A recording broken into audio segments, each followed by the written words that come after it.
I think it's fair to conclude that the kids are not all right.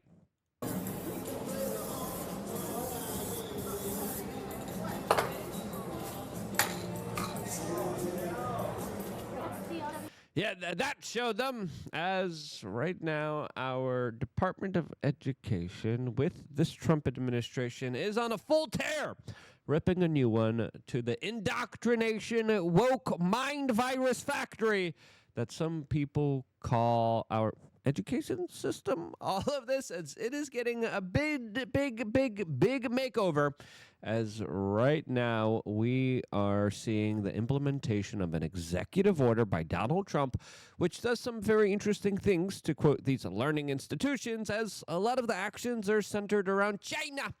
As it looks like the trade war is softening between the two nations, there's a lot of learning lessons to learn here, and even warnings, specifically from an OpenAI investor that has a chilling reason why the United States must win an AI race, as Donald Trump's executive order addresses that. And in this video, I wanted to talk about all the latest moves by this Trump administration and how it's really lining up against its chief rival and competitor that's trying to become the number one hegemonic power in the world, and that, of course, is China.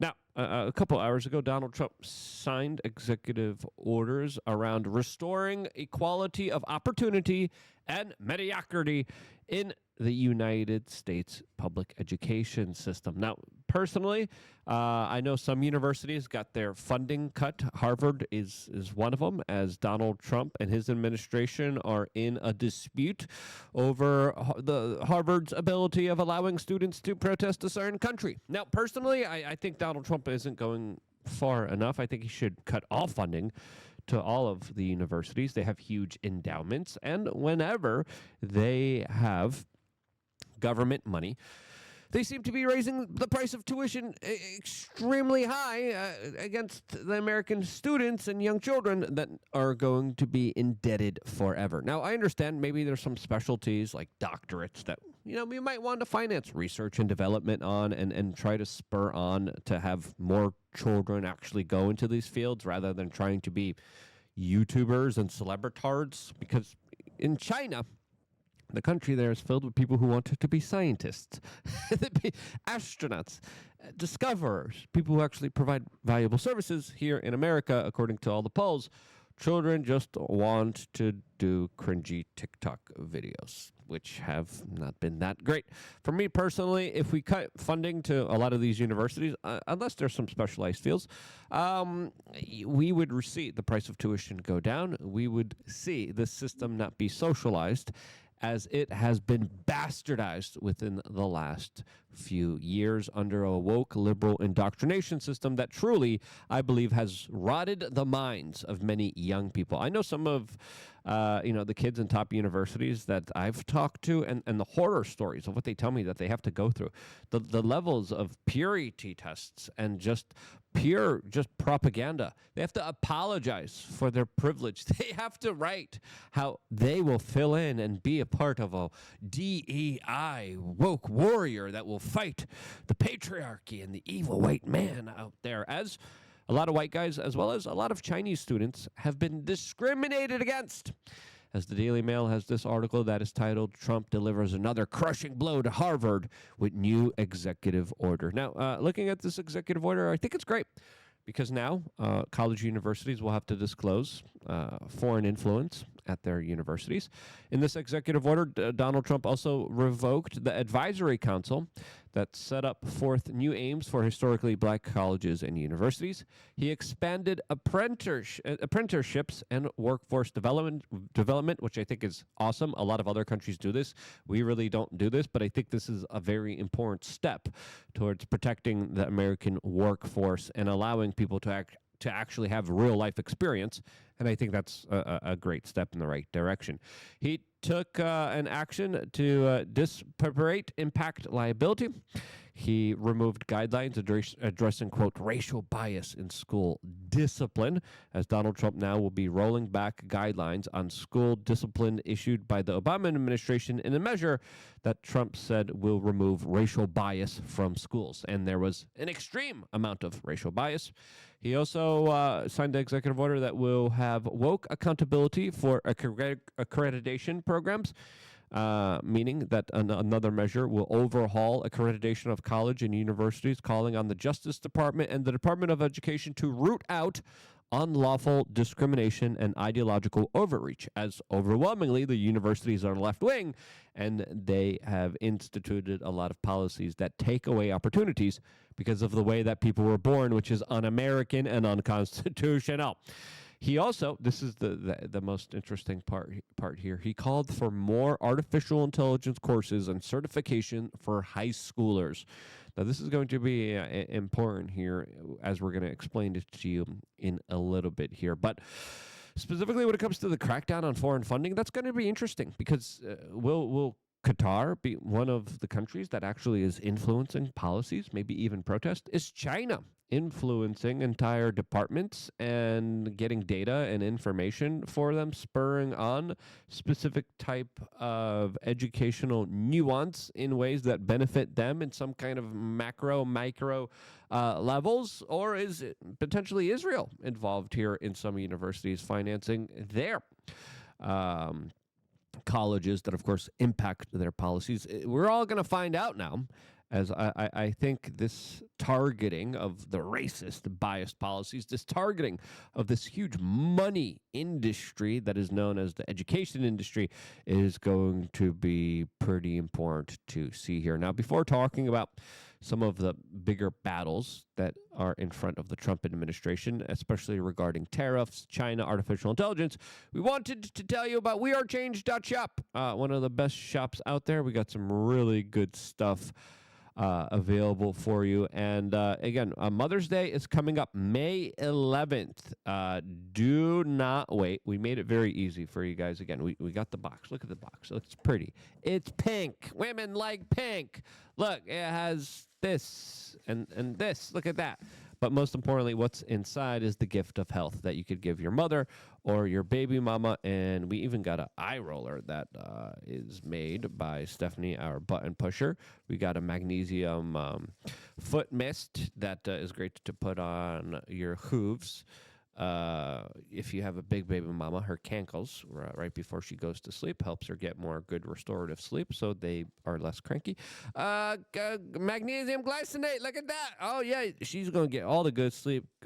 Creatine, we got some of the best creatine on the market here.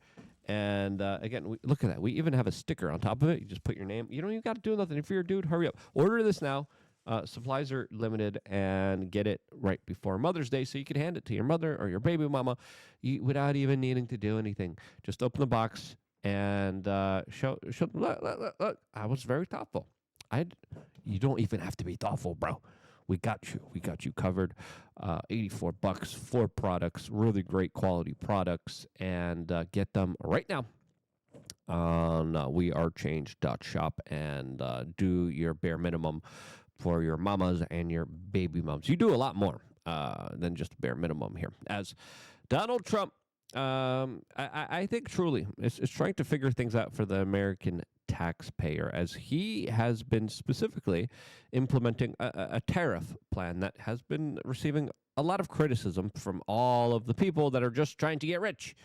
And I've talked to some of these people who are in the stock market, and I'm like, listen, this right here, this kind of interaction between China was kind of inevitable. This kind of decoupling probably is going to happen in a major way soon.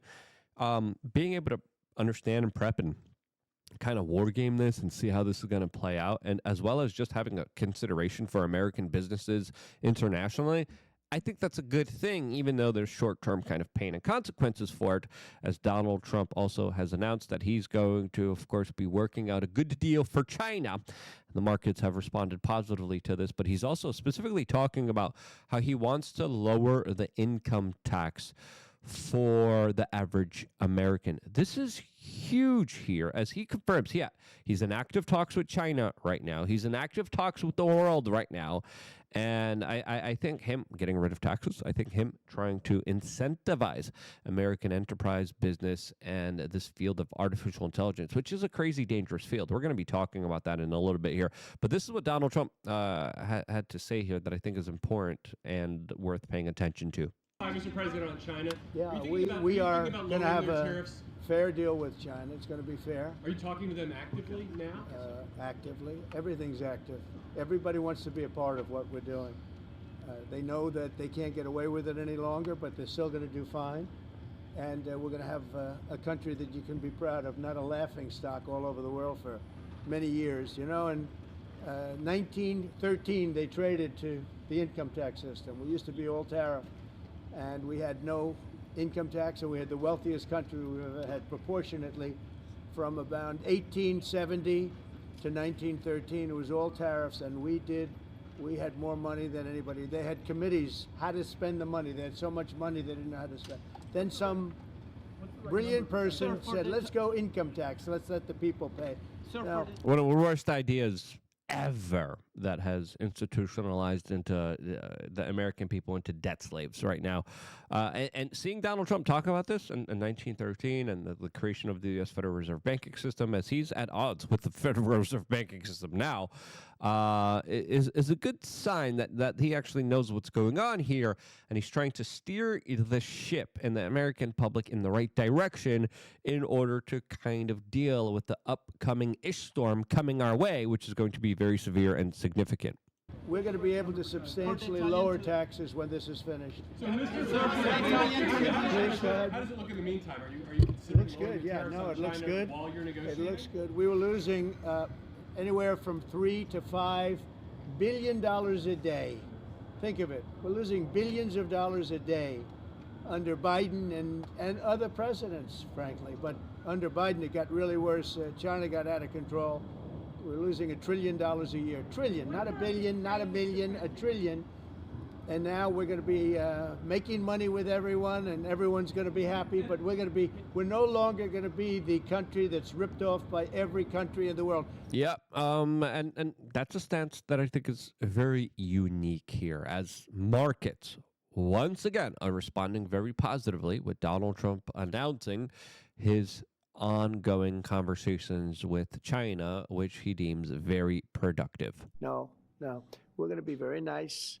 They're going to be very nice, and we'll see what happens. But ultimately, they have to make a deal, because otherwise they're not going to be able to deal in the United States. So Yep, and in response to that, the markets have responded very positively. Gold went down about, I think, $200 here, but U.S. stocks closed higher after Trump, of course, is now signaling that there's going to be end to this trade war with China, which overwhelmingly the market really liked here. Now, a lot of people are like, hey, he folded too quick.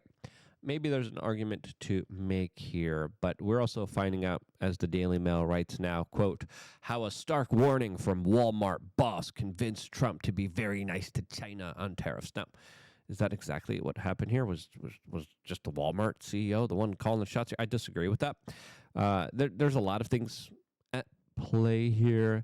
What is the long-term strategy here? As the British Broadcasting Company had an interesting article talking about the 5 cards that China holds in a trade war with the United States. And I found them interesting, and I think they're worth noting really quickly here, as one of the first things that they described was a chokehold on rare earths.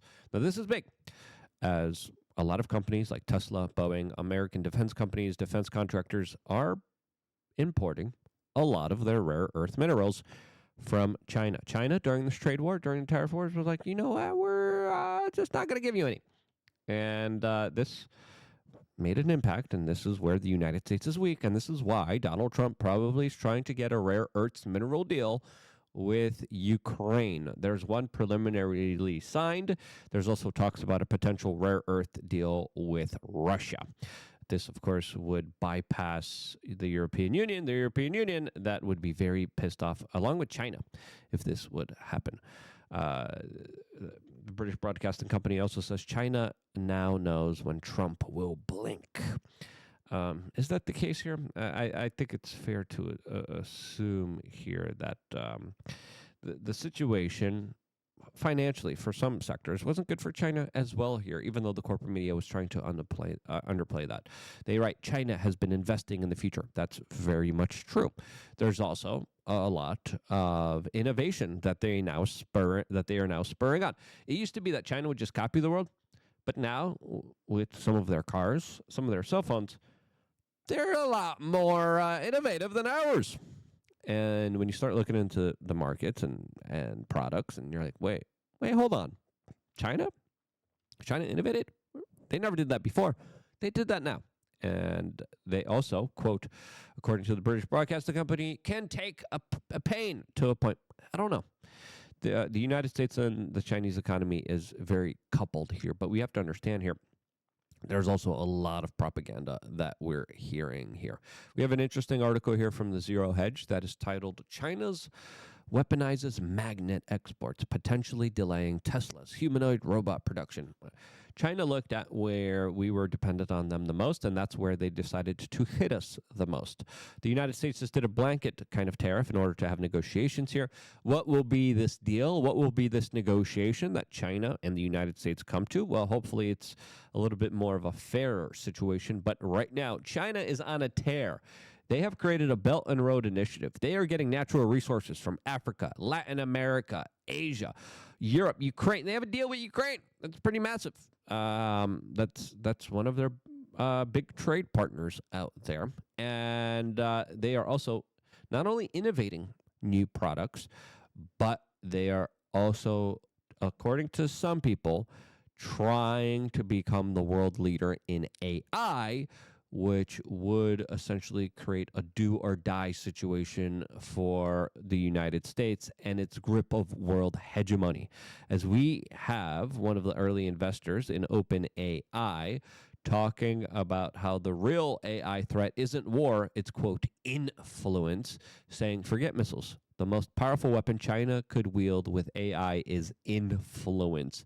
Here's what he had to say, which I think is very important to note here when it comes to these ongoing trade, tariff, and influence battles, as well as the landscape of our education system, which Donald Trump is trying to influence in order to compete with China, that in many ways is having our lunch. There's another kind of risk I worry about even more. So China can use AI in cyber warfare or actually physical warfare and AI on the battlefield. But the one I worry about even more is the economic power AI will give a nation that moves fast and wins the race.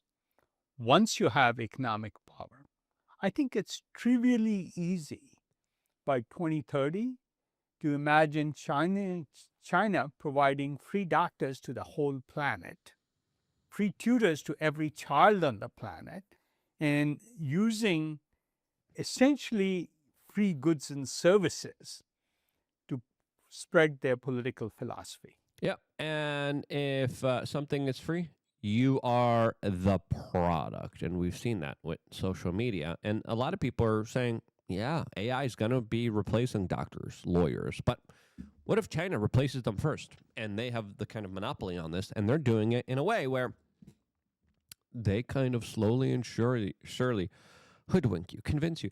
Communism, central control, authoritarian technocratic governments are good. And you should acquiesce and you should give up more of your privacy and you should give up more of your rights because it is good. And you get more good stuff and a good social credit score and a good pat on the back and you get a good pod and you get the good fat bugs to eat and you get the good nice VR system and upgrades that allow you to be the furry that you want to be.